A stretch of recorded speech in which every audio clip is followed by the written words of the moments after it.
اول تجربه مغربيه لللكسوس او اس 2019 الجيل الجديد.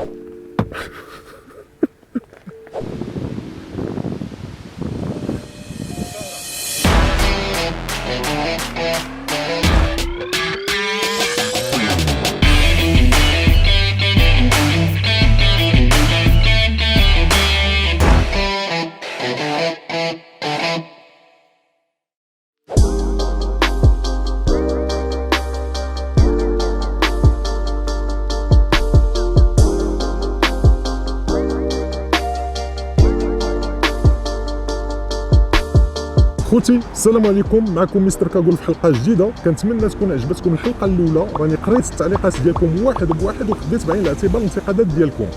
كيف سبق لي وقلت لكم، الهدف من هذا الفيديو هو نجربوا ونكتشفوا طوموبيلات جداد ونهضروا بلغه يفهمها كلشي.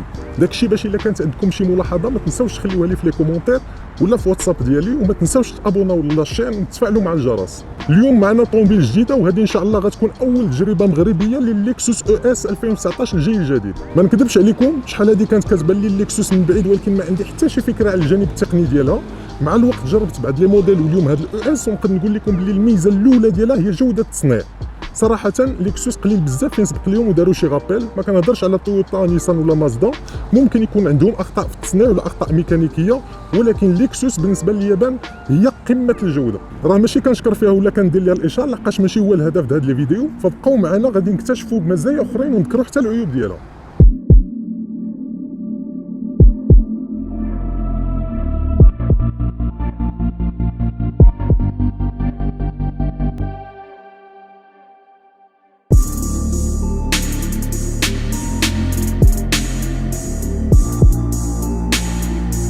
اول نقطه نقدروا نشيروا لها هي ان هذا الاو اس كتعتبر بي ال اس اللي حتى هي نقدروا نجربوها الا بغيتوا تحت الطلب ديالكم.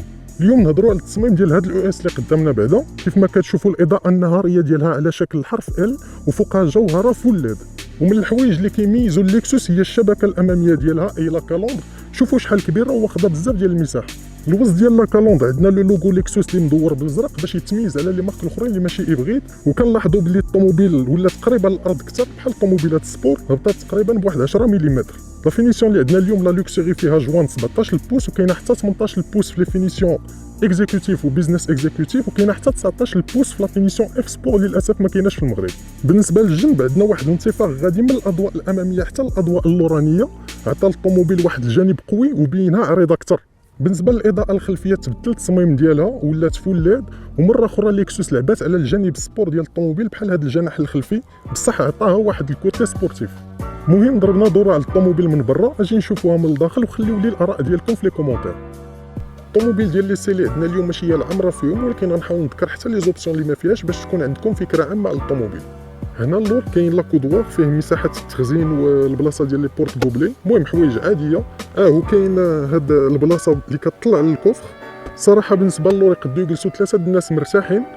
وفي لي فينيسيون الاخرين اللي طالعين على هذه كاين دي بارسولي ديال الجنب بحال الريدوات كتطلعوهم وتهبطوهم مانيوالمون. وبالنسبه للباربريز اللوراني البارسولي تيكون الكتريك كتحكم فيه من القدام.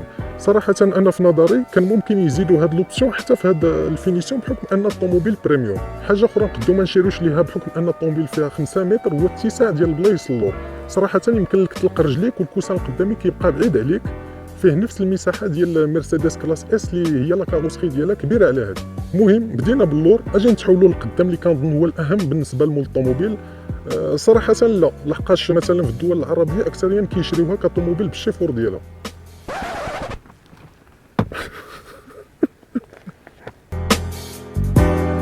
المهم نخدموا بعدا الطوموبيل ونشعلوا لا كليم. اليوم الصاد بزاف.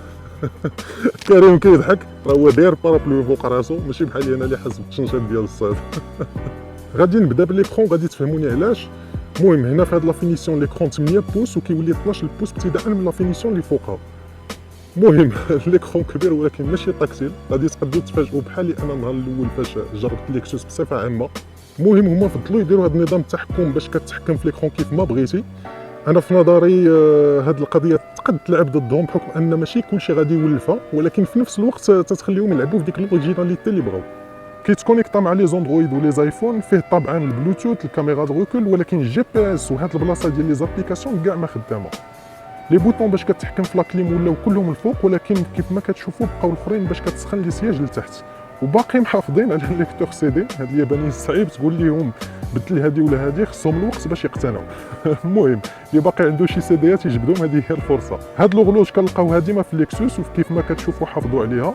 كتفكرني في بزاف ديال لي مارك عندهم نفس الفكره بحال بنتلي وما مشاوش بعيد. كاينه حتى في باسات سي سي الى غير ذلك. لي بور يو اس بي كاينين القدام واللور، وفي لا فينيسيون العام راه كاين الويرلس شارجر، هي كتحط التليفون كيبدا يتشارجا. المهم هنا لو فولون كوير، وكاينه لوبسيون ديال انه يولي شوفون في لا فينيسيون العامره. كنحاول نذكر كاع لي زوبسيون حتى اللي ما عندناش، غير باش تكون عندكم فكره عامه على الطوموبيل. لي ريتروفيزور كيتجمعوا الكتريكمون ولكن ماشي اوتوماتيكمون.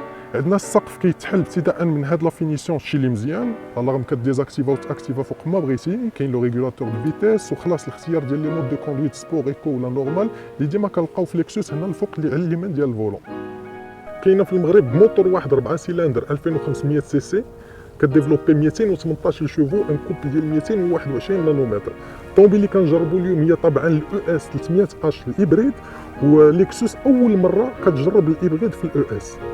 تقنيه البطاريات اللي عندنا بحال اللي في الكامري، المهم موديل ما كاينش بزاف في المغرب، ولكن في اغلب لي موديل ديال تويوتا.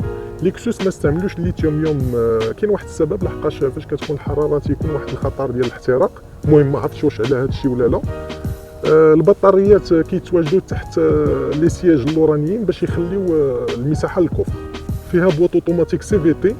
انا في نظري صراحه وصل الوقت فين ليكسوس وتويوتا خصهم يفكروا يبدلوا ولا يزيدوا شي بواط اخرى من غير هذه.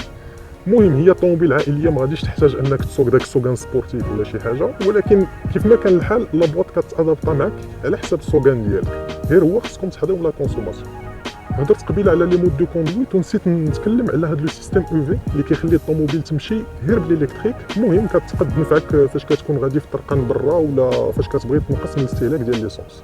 بالنسبه لمواصفات الامان صراحه ليكسوس مازال خصها تعاود تشوف هذه النقطه وتانتيغري بزاف الحوايج ديال المنافسين ديالها وهي لا بزاف ديال الحوايج، مثلا ليد او مانتيان دون لا فوا، لونغل مور، كاميرا 360 درجه، الفريناج دورجونس وبزاف ديال الحوايج اخرى.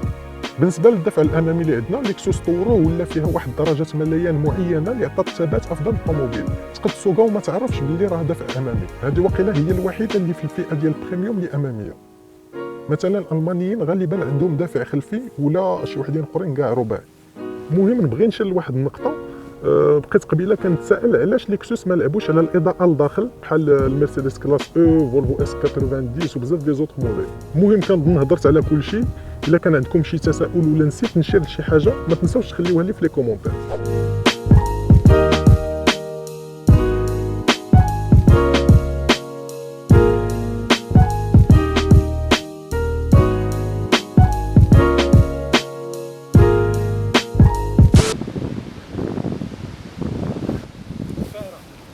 المهم الخوت كنشكركم اللي تبعتوا معايا لا هذه الحلقه لا الحلقه اللي قبل، وغنشكركم اكثر الا عطيتوني الاراء ديالكم الانتقادات ديالكم وحتى الاقتراحات ديالكم.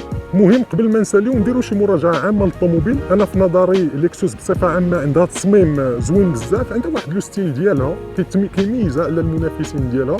بالنسبه للداخل لو كونفور ولو لوكس حاضر بزاف، ولكن بالنسبه لي زيكيبمون صراحه ليكسوس مازال خصها تخدم على هذه النقطه. اما بالنسبه للسوقان ديالها فما عنديش شي تعقيب معين عليها، الصراحه مزيانه بزاف.